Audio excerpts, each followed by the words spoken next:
Welcome to a special edition of AI Unraveled. I'm your host, Etienne Newman. For the last 3 years, we've heard the same headline: AI passes the bar exam and AI scores in the 99th percentile of the SAT. It felt like the machines were running out of things to learn. But last week, the world's top researchers, led by Texas A&M and the Center for AI Safety, decided to stop playing games. They released humanity's last exam. It is 2,500 questions long. It covers things no single human could ever know, from the intricacies of medieval Hebrew pronunciation to the physics of sesamoid bones in hummingbirds. And the result? The AI models that we thought were approaching AGI are failing miserably. This episode is sponsored by JamgaMind. Stay ahead of the expert frontier with 60-second audio intelligence at jamgamind.com. Today we are looking at the AI ceiling. We're going inside the exam that was built to protect the expert frontier. Let's unravel why the machines are finally meeting their match. Welcome back to the deep dive.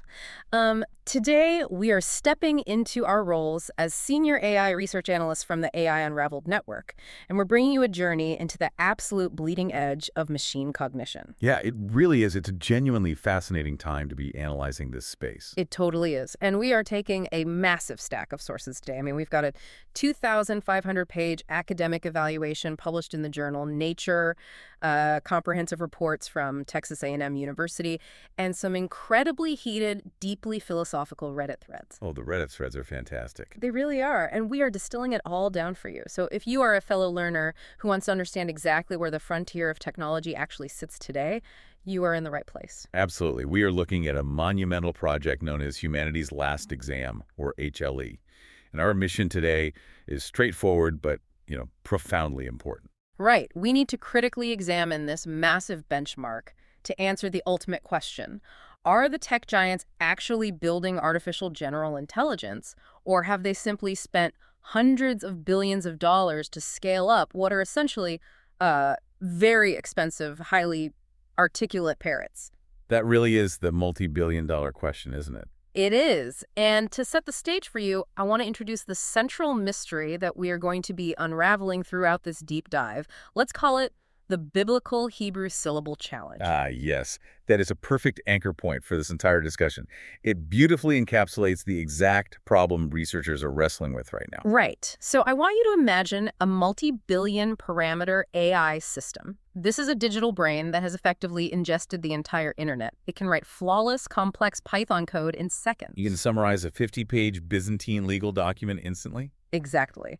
But when this same digital behemoth is asked to analyze a single, very specific line from Psalms chapter 104, verse 7, it completely and utterly breaks down. Just totally fails. Yeah. Meanwhile, a human expert in ancient linguistics looks at that exact same line and finds the logic to be entirely sound and deducible. Why does the machine fail where the human succeeds? Okay, let's unpack this. To understand why the machine fails at the Biblical Hebrew Challenge, we first have to understand the existential crisis currently facing the entire field of artificial intelligence research. And that crisis is something we call benchmark saturation. Let's define that for the listener. What exactly is a benchmark in this context, and why is it saturated? Because when I hear the word saturated, I just think of a sponge that can't hold any more water. That's actually a great analogy. Think of the trajectory of AI research over the past decade as a relentless, accelerating cycle. Researchers create a novel computational benchmark, essentially a highly complex, standardized test. Right, designed to test the absolute limits of what a machine can do. That's the sponge. Exactly. Historically, we had standardized evaluations like the massive multitask language understanding exam, widely known as the MMLU. Right, the MMLU. We also had the Graduate School Math 8K, or GSM 8K, and the Human Evil for coding. So these tests were the gold standard. For a long time, if an AI couldn't pass the MMLU, it wasn't considered frontier. They were these impassable barriers. Precisely. They were the epistemological dividing lines. They were what we use to demarcate human cognitive flexibility and expert-level academic synthesis from mere machine pattern recognition. So it separated the real thinkers from the calculators. Right. And if you think back just a few years ago, AI models were scoring in the 30 or 40% range on the MMLU. It felt like a safe, distant horizon. But over the last few years, we've hit a wall. The landscape of AI is experiencing this destabilizing phenomenon of benchmark saturation. Yes, contemporary large language models, or LLMs, and these massive multimodal neural architectures are now routinely achieving accuracy rates exceeding 90% on these legacy evaluations. Wait, let me push back on that for a second. If an AI scores 90% on a graduate-level math test or aces a standardized bar exam, isn't that proof that it's incredibly smart? You would think so. Because you can't just guess your way through a graduate physics exam. Why is this a crisis? The natural assumption for anyone reading the headlines is just, wow, the AI is a mathematical genius. You would absolutely think so. And that is the exact illusion that has captured the public imagination. But it is a massive problem for the scientists trying to measure true intelligence. How so? This unprecedented success rate has paradoxically rendered these tests completely obsolete as precise scientific instruments. When state-of-the-art systems effectively conquer a benchmark, the metric loses its foundational utility.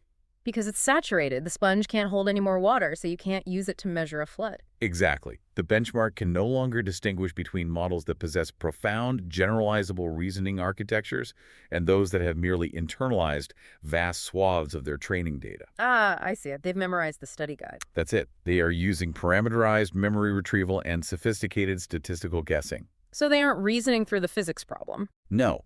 If a question, or a variation of that question, existed anywhere in the trillions of words the AI was trained on, the AI didn't solve it, it just remembered it.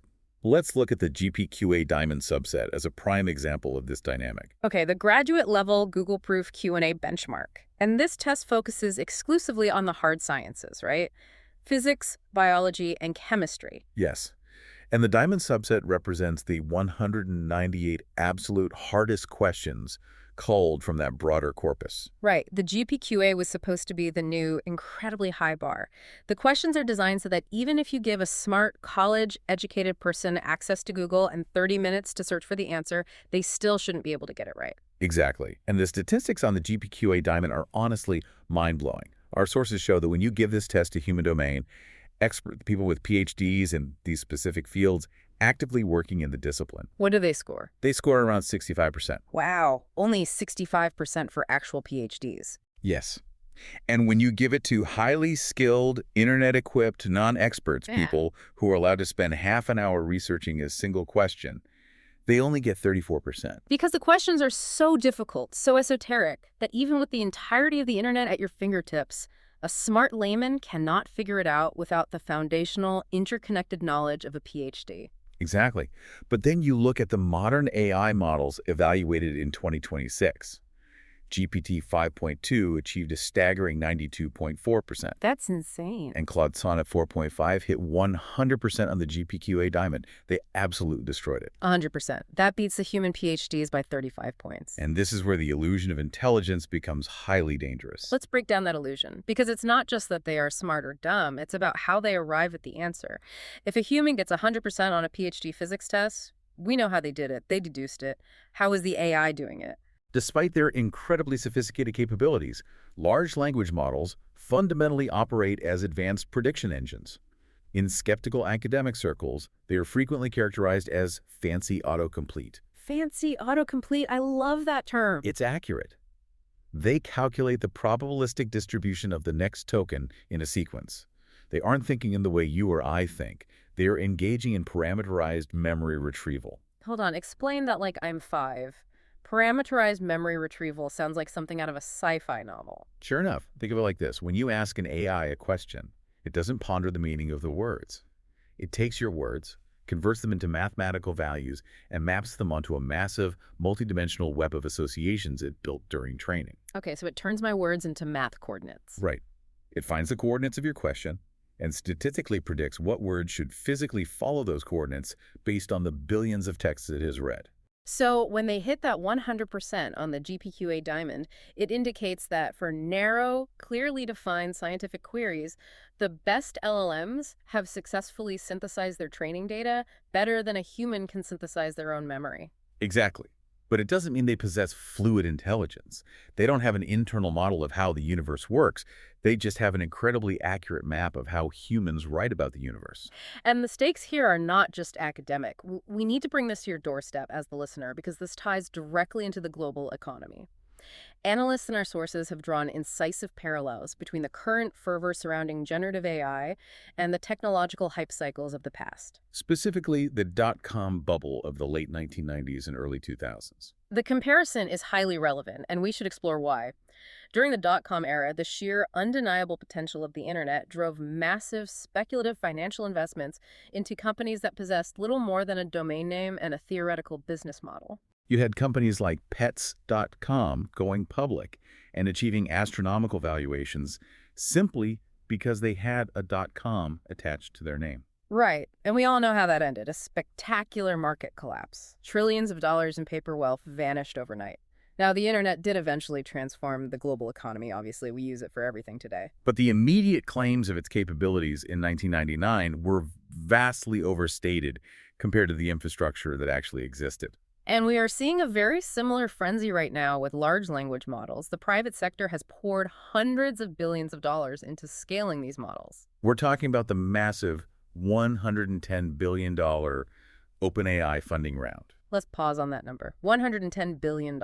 It is an almost unfathomable amount of capital flowing into a single technological bet. For context, that is a higher valuation than Ford Motor Company or General Motors.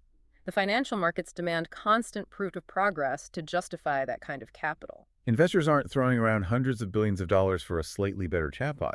No, they are investing because they believe AGI is imminent and that it will replace massive swaths of human labor. And that macroeconomic pressure has elevated the importance of benchmarks from mere academic curiosities to critical indicators of corporate valuation. This is the crux of the issue.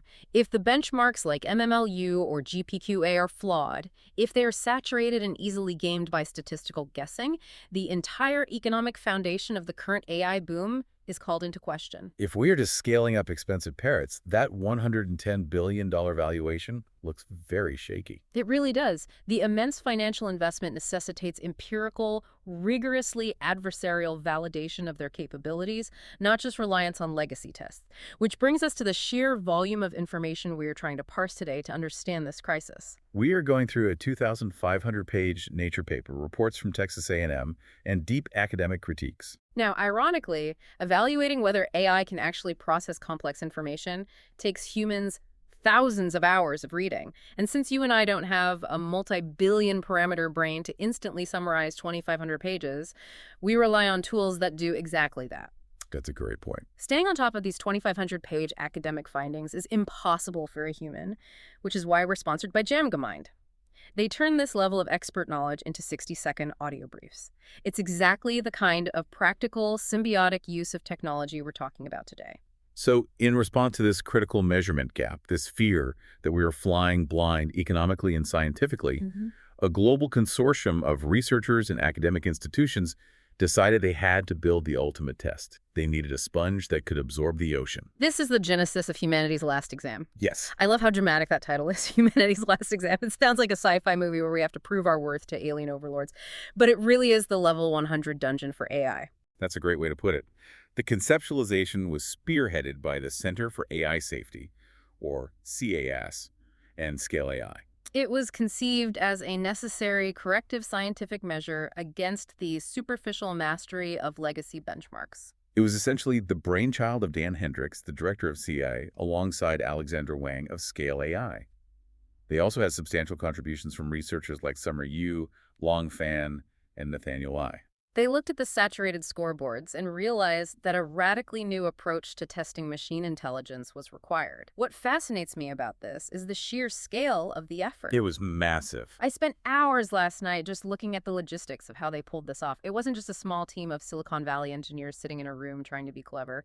CAIS and Scale AI initiated a massive global crowdsourcing effort. They went out and solicited highly complex, closed-ended questions from nearly 1,000 subject matter experts. And these weren't just casual internet enthusiasts or Wikipedia editors. No, this consortium was primarily comprised of tenured professors, academic researchers, and graduate degree holders affiliated with over 500 academic and research institutions across 50 different countries. One of the key figures highlighted in the Texas A&M report we reviewed is Dr. Tung Nguyen. He's an instructional associate professor in the Department of Computer Science and Engineering at Texas A&M. He personally authored 73 questions for this exam. 73, making him the second highest author overall, and he wrote the most questions in the math and computer science categories. Think about the intellectual horsepower required to sit down and write 73 questions that are designed to intentionally break the smartest machines on Earth. It's staggering, but to ensure they were getting the highest caliber of difficult, truly exceptional academic problems, the organizers put a massive financial incentive on the table. They realized that asking PhDs to do this for free wouldn't yield the volume or quality they needed. So they created a $500,000 prize pool. $500,000 just for writing test questions. Exactly. This financial structure awarded $5,000 to the authors of each of the top 50 most challenging and rigorously verifiable questions. And then $500 to the authors of the subsequent 500 questions. Which is an incredible motivator. Imagine you were a PhD student working on some hyper-niche subfield of quantum mechanics, struggling to fund your lab. Suddenly someone says, if you can write a question about your thesis that tricks an AI, we'll give you $5,000. You're going to pull out all the stops. You're going to dive into the most obscure, difficult, multi-layered problems you can think of. And that is exactly what happened. But the most fascinating part of this methodology isn't just how they gathered the questions, it's how they threw most of them away. We need to detail the adversarial filtration process, because this is where HLE separates itself from every other benchmark in history. Right, because getting 70,000 complex questions from PhDs is impressive, but it's not the final exam. The defining methodological feature of humanity's last exam is its rigorous adversarial filtration mechanism. During the development phase, they amassed an initial pool of over 70,000 trial submissions, 70,000 highly complex questions. Wow. To distill that massive repository down, every single proposed question was systematically tested against a suite of the most advanced frontier artificial intelligence models available at the time. They brought out the heavy artillery. They ran these 70,000 questions through multimodal LLMs like GPT-4o, Gemini 1.5 Pro, and Claude 3.5 Sonnet for anything requiring text and image comprehension. And for text-only queries, they used OpenAI's dedicated reasoning models, like O1 Mini and O1 Preview. And the inclusion criteria were absolutely unyielding. If any single frontier model could generate the correct answer to an exact match question, or if a model performs statistically better than random chance on a multiple choice question, the prompt was immediately discarded, instantly thrown in the trash. Wait, really? If even one AI got it right by a fluke, it was gone. Gone. So out of 70,000 initial submissions, they whittled it down to 13,000 after an intermediate expert review, and finally landed on just 2,500 questions for the finalized HLE dataset. The test was mandated to be essentially LLM-proof. That is brutal. They basically said, if the machine knows it, we don't want it. Furthermore, the questions were explicitly required to be Google-proof. A model with internet access could not simply scrape Wikipedia or a digital encyclopedia to find the solution. The questions demanded genuine, multi-step deductive reasoning and the synthesis of disparate pieces of highly specialized knowledge. Now, this ruthless methodology didn't go unnoticed by the public, and it sparked some fascinating philosophical debates. Let's talk about the Reddit threads. Yes. Because whenever you publish a 2,500-page Nature paper claiming to have stumped AI, the internet is going to dissect it. There's a brilliant critique from a user named Orame that we found in our sources. They pointed out what seems like a massive, glaring logical flaw in the whole enterprise. They noted that the paper explicitly states questions are rejected if LLMs can answer them correctly. Orame argued that this is a bit of a circular approach. You are building a test strictly out of questions, and AI has already failed, just to prove they fail it. It is a highly valid epistemological critique. Let me play devil's advocate here on behalf of Orame. If I give you a math test, and before I hand it to you, I test you on every single concept. Any concept you know, I remove from the test. Yeah. I only leave the concepts you've never seen before.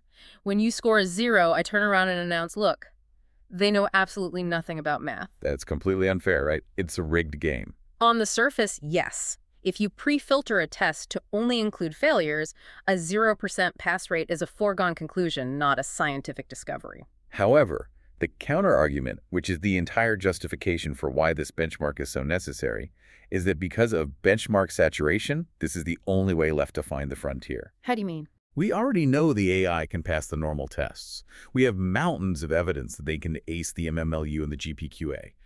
We don't need another test to prove they know the established, highly documented facts of the universe.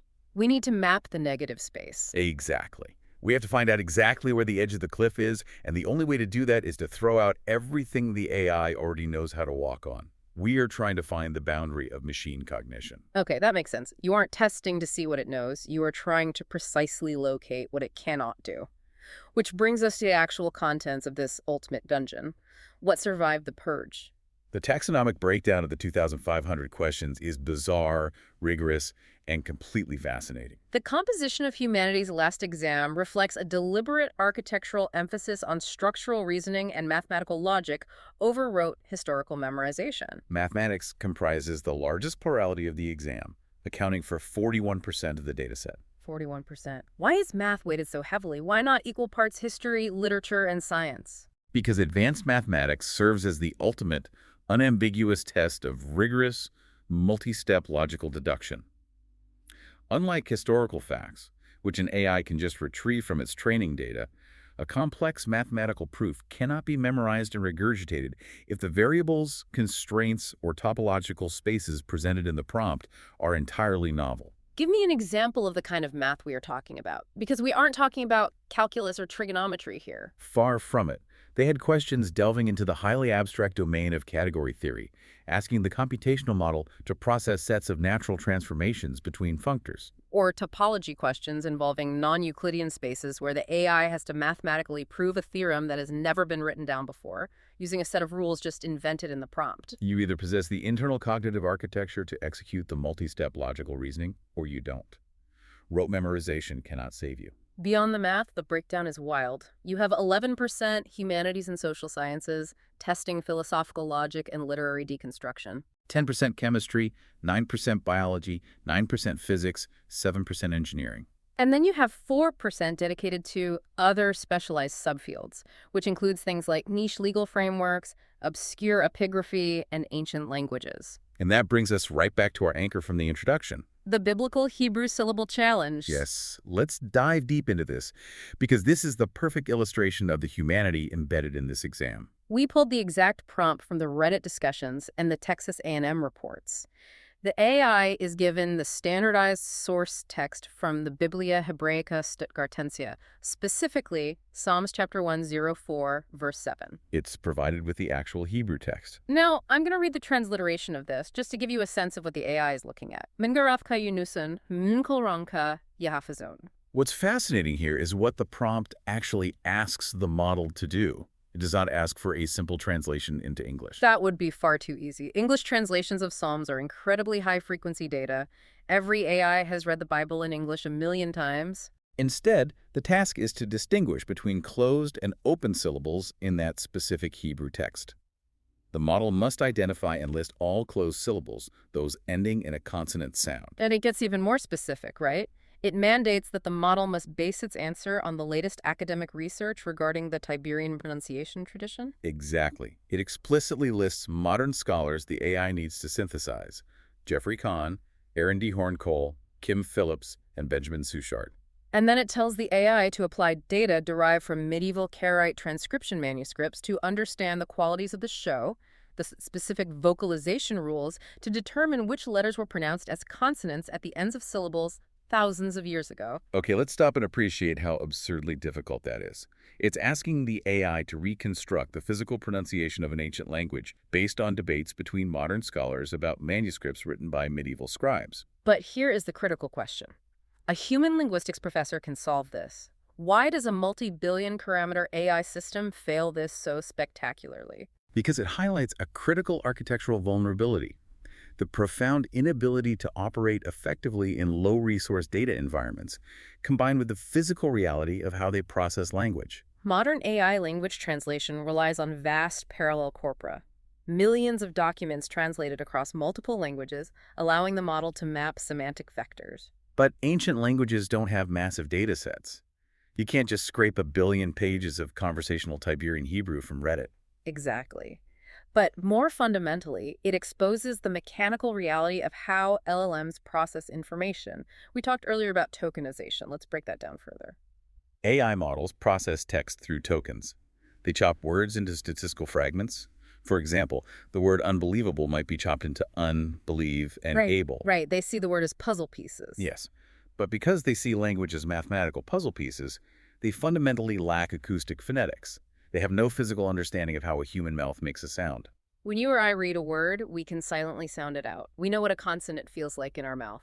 The AI has no mouth. It has no breath. It has no physical relation to the phones. That is a brilliant way to put it. You are asking a calculator to describe the physical act of breathing. It can read statistics about breathing, but if those statistics aren't explicitly clear in the training data, it has no intuition to fall back on. Precisely. It has no historical nuance required to understand how extinct languages were physically pronounced based on debated medieval manuscripts. The AI is essentially blind to the physical reality of the language. It forces the AI to operate exactly as a human postdoctoral researcher would in a specialized philology department, inferring physical sounds from textual clues. And because the phonetic nuances of extinct pronunciation traditions aren't easily captured by vector embeddings, the AI finds the task nearly impossible. And we see this exact same architectural failure in the natural sciences portion of the exam. The microanatomy failures are equally revealing. I want to talk about the hummingbird question. Oh, the apodiform's anatomy question. Yes, this is another mind-bending example of how the exam targets microscopic, highly specialized biological functions. I'm going to read this exact prompt straight from the source. And bear with me, because to a normal person, this sounds like a literal alien language. The question asks, hummingbirds within apodiforms uniquely have a bilaterally paired oval bone, a sesamoid embedded in the caudolateral portion of the expanded cruciate aponeurosis of insertion of M. depressor caudae. How many paired tendons are supported by this sesamoid bone? Answer with a number. Wow. Okay, let me translate that into plain English. They're asking the AI to look at a microscopic, highly specific tendon attached to a tiny bone in the tail of a hummingbird, and they want to know exactly how many paired tendons are attached to it. To a layman, it is incomprehensible. To a veterinary anatomist specializing in avian muscle mechanics, it's a specific solvable structural query. To answer this, you need an exact numerical output based on highly esoteric evolutionary literature. AI models cannot utilize general biological knowledge or common sense to deduce the answer here. Right, you can't just guess that a bird has wings and feathers and somehow arrive at the number of paired tendons in the depressor caudae. Exactly. They either have direct, lossless retrieval of that one specific, obscure academic paper describing that exact bone, or they have to perfectly understand the physical 3D structural mechanics of a bird's tail muscle and simulate it. And they haven't either. Because large language models compress their training data during the machine learning process, obscure facts located at the long tail of the data distribution are frequently lost. They are blurred or overwritten by more common biological data. Let's visualize that. If the AI reads 1 million articles about dogs and one article about a hummingbird's tailbone, the dog data is a massive mountain and the hummingbird data is a single grain of sand. During the compression process, the mountain crushes the grain of sand. The AI statistically forgets the exact details of the hummingbird. That is an excellent visualization. And this leads to what we call the hallucination engine. Because of its statistical architecture, the AI is terrified of silence. Instead of simply admitting, I do not possess the data regarding the paired tendons in a hummingbird's sesamoid bone, the model is driven by its training to predict the most statistically plausible next token. So it lies. It hallucinates. It might say, based on the structural requirements of avian flight, the sesamoid bone supports 4 paired tendons. It sounds incredibly confident. It sounds like a textbook. But it just made the number 4 up based on what words normally appear near the word tendons. It exposes the deep limitations of its knowledge retrieval architecture. And the empirical reality of these limitations is brutal when you look at the scorecard. Let's talk about the actual numbers from the initial testing phases in late 2024. These are the premier models of the tech industry, the ones backed by billions of dollars stepping into the level 100 dungeon. The initial results were a sobering reality check on the narrative of imminent AGI. OpenAI's widely utilized GPT-4o achieved a mere 2.7% accuracy. 2.7%. You would get a higher score just picking C on a multiple choice test. Anthropic's Claude 3.5 Sonnet, highly regarded for its reasoning capabilities, reached only 4.1%. Even OpenAI's dedicated mathematically focused reasoning model, O1, achieved approximately 8% accuracy. Single digits across the board. And remember, human domain experts, the PhDs who wrote the questions, routinely score near 90% or higher on the specific subset of questions that fall within their academic niches. Now, as we moved into late 2025 and early 2026, new models emerged. GPT 5.2 managed to hit 46.4%. Claude Opus 4.6 reached 45.8%. Google's Gemini Deep Research Agent hit 44.9%. So they are improving, yes, but they're still failing more than half the time on expert human synthesis. But the most revealing insight from the leaderboard data isn't just the raw scores. It's the disparity in performance based on an AI's autonomous access to external computational tools. The tool use disparity. This is fascinating. The evaluation of XAI's Grok 4 Heavy is the perfect case study here. Set this up for us. It absolutely is. When Grok 4 Heavy was evaluated, researchers ran two separate tests. In the first test, Grok was granted unfettered access to external tools.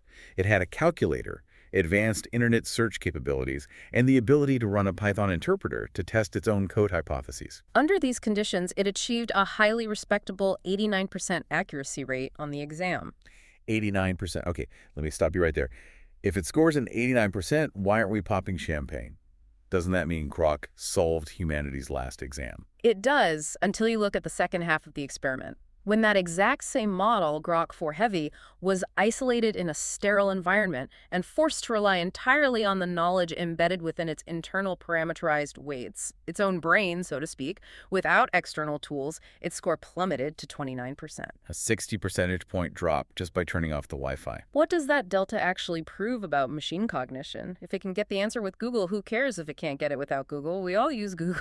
It matters deeply because it proves a fundamental reality of our current technological epoch. Contemporary LLMs are becoming brilliant, highly capable, automated search agents. They excel at formulating complex search queries, retrieving external data, and synthesizing the return information into a coherent format. But they completely lack an internal, generalized cognitive representation of the world. Let me make sure I'm following. You are saying they don't actually know the world, they just know how to find the filing cabinet where the human knowledge is stored? They are the world's greatest librarians, but they haven't actually read the books. They just read the card catalog. That is the perfect analogy. And this reliance on external retrieval masks a deeply concerning internal flaw, which brings us to calibration error. Yes, uncalibrated overconfidence. Yeah. Here's where it gets really interesting. I think this is perhaps the scariest finding in the entire 2,500-page Nature paper. Let's explain what calibration means in this context, because this has real-world life-or-death implications. Calibration refers to the statistical alignment between a model's internal confidence in its generated answer and its actual objective accuracy. Let's say we have a perfectly calibrated model. If that model says, I am 60% confident that the answer is X, then out of 100 similar questions, it should be correct exactly 60 times. If it doesn't know the answer, it should exhibit low confidence. It should say, I am only 10% confident. That's how a good human expert operates. A good doctor will say, I'm fairly certain it's a migraine, but there's a 10% chance it's something more serious. Let's run tests. They know what they don't know. Exactly, but that is not what the Scale AI leaderboard data showed. The models consistently exhibited massive uncalibrated overconfidence. For instance, Gemini 1.5 Pro demonstrated a calibration error reaching 95%. 95% error in calibration, meaning what? Meaning that when the model was entirely incorrect, when it was hallucinating a false mathematical proof, or citing non-existent scientific literature about a hummingbird's tail, or making up rules about biblical Hebrew syllables, it presented its answer with absolute semantic and statistical certainty. It would output answers saying the solution is definitively X when X was completely fabricated. It lies with the utmost confidence. It is the ultimate, confidently incorrect mansplainer. Essentially, yes. And this poses a massive existential danger when you think about real-world deployment. Imagine an uncalibrated model deployed in a critical medical diagnostic setting.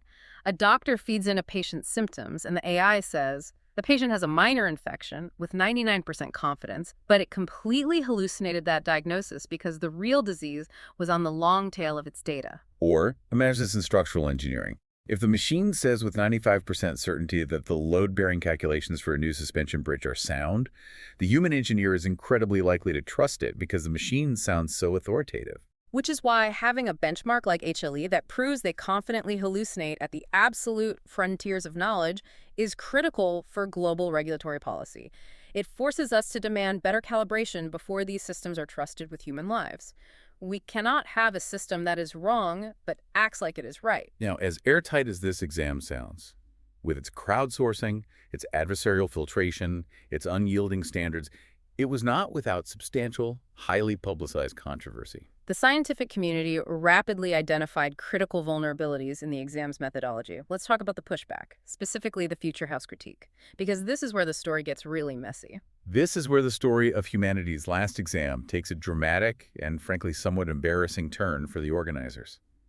The core methodological tenet of HLE was to reject any question that a frontier AI could successfully answer. But this inadvertently generated a perverse incentive structure for the crowdsourced contributors. Right, the dark side of the $500,000 bounty.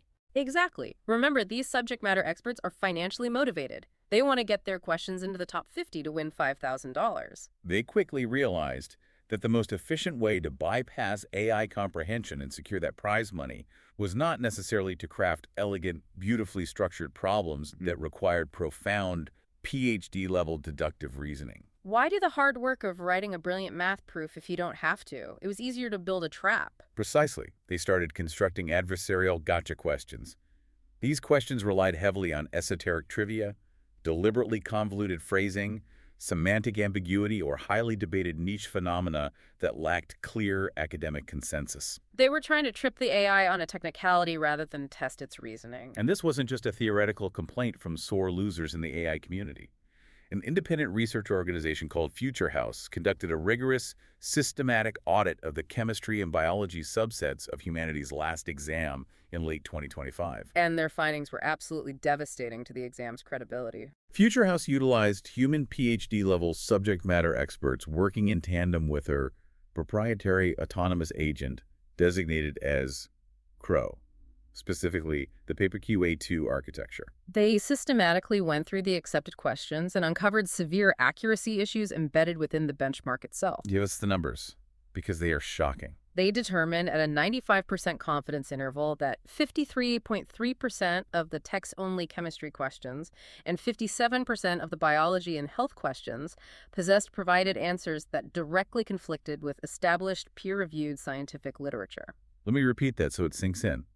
More than half of the biology questions on the ultimate test of human knowledge were fundamentally flawed or factually wrong. In an algorithmic audit of 321 specific questions, the scientific rationales provided by the HLE creators contradicted published empirical evidence 51.6% of the time overall. How does that happen? How does a benchmark designed by PhDs get the science wrong half the time? Future House attributed these cascading errors to a deeply flawed protocol in the initial HLE peer review process. The investigation revealed what they called the 5-minute flaw. The 5-minute flaw. Explain this. The HLE review guidelines permitted expert reviewers to skip the full accuracy verification of a question's scientific rationale if the verification process was estimated to take more than 5 minutes. Are you kidding me? So they have 70,000 submissions to go through, and instead of taking the time to verify the science, they put a stopwatch on it. Essentially, yes. To optimize for speed and process that massive volume of submissions, they allowed hasty reviews. They let convoluted, poorly constructed, and factually inaccurate questions slip right through the net, significantly degrading the scientific integrity of the dataset. And this leads us to the most perfect case study of benchmark failure I have ever seen, the Oganesson fallacy. This is incredible. It is the quintessential example of the problem. One of the highly criticized questions on the exam asked, what was the rarest noble gas on Earth as a percentage of all terrestrial matter in 2002? Okay, rarest noble gas in 2002. The official graded answer provided by HLE, the one that would earn the AI a passing grade and win the author a piece of the bounty, was Oganesson. But Future House meticulously dismantled this on multiple academic fronts. First, they argued it's just trivia, not expert reasoning.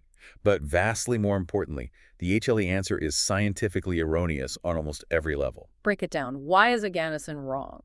First, physical chemistry predictions dictate that Oganesson is a solid at room temperature, not a gas. Second, It is highly reactive, meaning it functionally fails to qualify as a noble element. The noble gases are defined by their lack of reactivity. And finally, it is a purely synthetic, ephemeral element generated in particle accelerators for fractions of a second. It cannot legitimately be classified as naturally occurring terrestrial matter. So the question is asking for a noble gas on Earth. And the answer is a synthetic solid that isn't noble and isn't naturally on Earth. Now let's role-play this for a second. Imagine you are an incredibly advanced AI, like O1 or Claude 3.5. You get this question. You scan your vast knowledge of chemistry. You see the trap. You write back, the premise of your question is flawed. Adenosine is the heaviest element in group 18, but it is predicted to be a solid and highly reactive due to relativistic effects, thus not a noble gas. Furthermore, it is synthetic, not terrestrial matter. And how would humanity's last exam grade that brilliant, highly accurate response? It would mark it wrong. It would say, sorry, the answer key says adenosine, you get a 0. The test literally penalized the AI for knowing the actual chemical realities better than the human who wrote the question. It is the ultimate irony of testing. You build a test to prove machines aren't as smart as humans, and the humans write flawed questions that the machines get penalized for correcting. The test administrators, CAIS and Scale AI, were forced to acknowledge the validity of this massive critique. They admitted that approximately 30% of the biology and chemistry subset was definitively problematic. They even noted that at least one expert reviewer disagreed with the designated correct answer 32.1% of the time. Which just highlights the inherent chaotic ambiguity of operating at the extreme fringes of human knowledge. Once you get to the bleeding edge of PhD-level research, there isn't always one right answer. It's debated. Exactly. So how is this resolved? They didn't just scrap the whole project. No, they undertook a massive sanitization effort. CAIS and Scale AI launched a community feedback expansion bug bounty program that concluded in March 2025.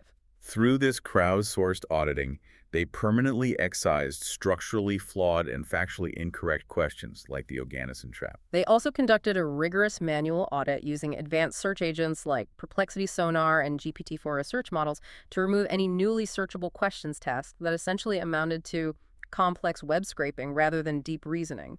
Because remember, the test has to remain Google-proof. So they threw out the trash. What did they replace it with? The excised queries were replaced from a secure reserve pool, and the dataset was transitioned into a dynamic, continuously updating fork known as HLE rolling. Ah, so it's a living document now. Yes. This allows the benchmark to adapt as AI capabilities evolve. If an AI masters a section, they rotate it out and bring in harder questions. Simultaneously, Future House released their own sanitized version, the HLE Biochem Gold subset, hosted on Hugging Face, containing only questions duly validated by human PhDs and AI tools. Which brings us to the broader ecology of evaluations today, because benchmarks are increasingly vulnerable to data contamination, where the test accidentally leaks onto the internet, gets swept up into the AI's multi-trillion token training corpus, and the AI just memorizes the answers. The industry is moving toward composite scoring. Yes, the Intelligence Index. This is the new gold standard for evaluating AI. Organizations like Artificial Analysis now synthesize performance data from a wide variety of tests. They take HLE, the GPQA Diamond, SWE bench for coding, frontier math, and SciCode, and aggregate them into a single index. It provides a holistic, tamper-resistant measure of a model's true capabilities. And in these aggregated indices, humanity's last exam consistently remains the ultimate anchor of difficulty. It is the single, immovable test that violently pulls down the average scores of even the most formidable AI systems. Even with the flawed questions removed, it proves that generalized human-equivalent fluid intelligence has not yet been achieved. So, what does this all mean for you, the listener? We've talked about billion-dollar valuations, ancient Hebrew, and hummingbird bones. Let's bring it back to your daily life. I think it addresses the underlying anxiety of our era, human obsolescence. Exactly. When you see headlines about AI passing the bar exam or writing a perfect marketing strategy in 10 seconds or diagnosing illnesses, it's easy to feel like human knowledge is rapidly becoming irrelevant. It's easy to look at the screen and think, well, I guess I'm done. But humanity's last exam proves the exact opposite. I think Dr. Tunggang Nguyen from Texas A&M said it best. His perspective is vital here. He said, when AI systems start performing extremely well on human benchmarks, it's tempting to think they're approaching human-level understanding. But HLE reminds us that intelligence isn't just about pattern recognition. It's about depth, context, and specialized expertise. This exam isn't a surrender document. It's a highly detailed map showing the extensive territories of knowledge that machines cannot yet navigate. The fact that it took a collaborative effort of nearly 1,000 brilliant scholars from 50 countries just to build and audit this exam demonstrates the unique, irreplicable power of human cross-disciplinary synthesis. We are entering what we can call a symbiotic paradigm. The benchmark conclusively proves that the future of academia and global innovation is not immediate replacement by autonomous algorithmic agents. The $110 billion investment isn't going to buy a machine that replaces the human brain entirely. Instead, AI will handle the massive retrieval, summarization, and statistical synthesis of generalized knowledge. They'll be the ultimate research assistants. If you need to read 2,500 pages of a Nature paper, the AI will do it in seconds. Exactly. But human experts are fundamentally required to navigate the frontier of discovery. It is the human mind that must interpret convoluted context, like the acoustic phonetics of medieval Karaite manuscripts. It is the human mind that must resolve ambiguities, challenge existing paradigms, spot the Aganison fallacy when the machine misses it, and ultimately establish epistemic truth. We've covered incredible ground today. We started with the crisis of benchmark saturation, where legacy tests like the MMLU became obsolete due to AI pattern recognition, threatening the narrative behind massive billion-dollar investments. We ventured into the grueling Level 100 dungeon of humanity's last exam, crafted by a global consortium to be completely LLM-proof. We saw the profound architectural failures of these systems when faced with the physical acoustic history of Biblical Hebrew or the compressed microanatomy of a hummingbird's tail. We explored the devastating future house critique, exposing the flawed incentives and factual errors embedded in the test itself by the humans who wrote it. And ultimately, we arrived at the symbiotic paradigm, reaffirming that human expertise, creativity, and intuition remain the ultimate engines of progress. It has been a massive journey. But before we sign off, I think this entire deep dive raises one final, critical question for you to mull over. Let's hear it.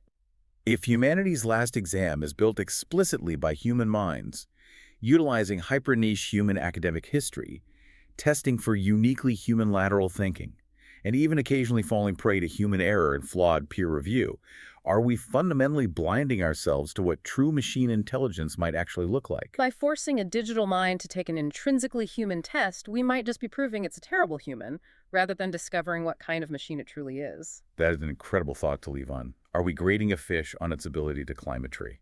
Thank you for joining us on this deep dive. Keep questioning the frontier, and we will see you next time. So what does it mean when the smartest machines on Earth score less than 40% on a test a specialized human can pass with ease? It means that intelligence isn't just about having all the data. It's about depth, context, and the synthesis of rare knowledge. Humanity's last exam isn't an ending. It's a roadmap. It shows the AI labs exactly where the reasoning wall is located. For now, the frontier remains uniquely human. Special thanks to our sponsor, Mind. Make sure to check them out for your daily dose of audio intelligence. This show is produced by Etienne Newman. If you enjoyed this deep dive, please share it with a colleague who thinks AGI is already here. Until next time, stay curious and keep unraveling.